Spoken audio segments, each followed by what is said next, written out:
Long time ago, in a noisy, leafy jungle, the animals lived by one big rule: the lion is king. Not just because he said so, but because nobody wanted to argue with those sharp teeth. The real king's name was Kazi. He was strong, proud, and had a name that made the sun jealous. Now, not too far from the jungle, there was a circus, with people clapping and animals wearing silly hats. One day, a lion from the circus escaped. His name was Bruno. Bruno was, let's just say he wasn't jungle material. He has spent his whole life jumping through hoops, dancing to music, and pretending to run for snacks. He wore a ridiculous sparkly collar and had never hunted a thing in his life, unless you count chasing a rubber ball. When Bruno ran into the jungle, he thought, finally, freedom, I'll be the king now. Yes, really. This circus lion, scared of his own shadows, wanted to be king of the jungle. The jungle hears the news. The parrots, always the first with gossip, saw Bruno swaggering around. He says he's the king now, squawked one. He's got shiny fur and smells like people soap, another added. Soon the news reached Kofi, a human boy who had been living in the jungle ever since he got lost one rainy season. Kofi had become friends with a big, grumpy gorilla named Bobo. Now, Bobo was the jungle's unofficial problem solver. An eater. Mostly eater. When Kofi heard about the fake king, he burst out laughing. A lion with a sparkle collar? What's next? A zebra wearing sunglasses? But Bobo wasn't laughing. He's tricking everyone, and if King Kazi finds out, there will be trouble. And Bobo hated trouble. It made him miss snack time. Bruno, meanwhile, was living it up. He ordered the monkeys to fan him with leaves. He made the antelopes bring him water in coconuts, and forced the snakes to hiss lullabies. The animals were confused. This doesn't feel very kingly, whispered a warthog. But Bruno puffed up his chest. I am the king now. Bring me grapes. Grapes didn't grow in the jungle, but nobody wanted to be rude. Now here's the thing. Bruno had one terrible, awful, embarrassing fear. Mice. Yes, mice.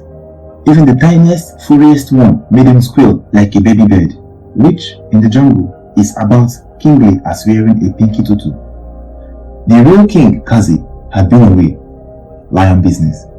Grueling at thunderstorm, scaring eagles, flexing in the river's reflection. Important stuff. When he came back and saw Bruno lying on his favorite sunrock, wearing a sparkly collar and eating bananas, Kazi was furious. Who is this? The whole jungle froze.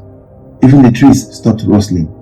Bruno, not recognizing Kazi, stood up, shaking slightly, and said, I am the king now, old timer. Go fetch me a mango. You could practically hear the crickets laughing.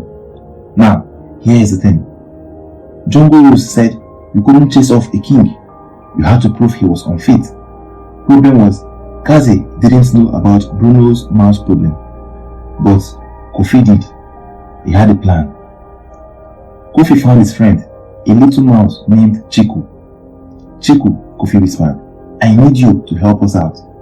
You scared the new king, and we can prove he's a fake. Chiku squeaked. Scare a lion? Are you crazy?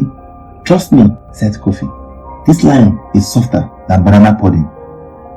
After some convincing and promising Chiku all the dropped berries he could eat, the plan was set. The next day, the whole jungle gathered at the sunrock. Bruno sat proudly, getting a paw massage from the rabbits. Kazi stood opposite, nostrils bulging. Then, Kofi gave the signal. Chiku darted out. One tiny squeak. Bruno's eyes went wide. He jumped 10 feet in the air. He screamed, Ah! Get it away! Save me! He ran straight up a tree, a thing lions don't normally do, and hung there, shaking like a leaf in the wind. The jungle went silent, then exploded in laughter. The parrot fell off branches. The monkeys clapped. Even the snakes chuckled, and snakes don't laugh. Bobo stepped forward. Well, Your Highness, seems you are scared of something smaller than a grasshopper. Bruno climbed down. All his royal pride left somewhere in the tree trunks. Fine, take your stupid jungle. I liked the circus better anyway. They had popcorn. And with that, he disappeared into the bushes, probably to find someone to brush his fur. Kazi looked at Kofi and Bobo. You two, good thinking. Next time, maybe just throw him in the river. Kofi grinned. Would have done that, but he might have drowned in his own tears. The jungle cheered. Balance was back. Kazi reclaimed his rock. Bobo returned to snap duty, and Kofi, well, he kept an eye out because in this jungle, you never knew when the next king might show up wearing a tutu.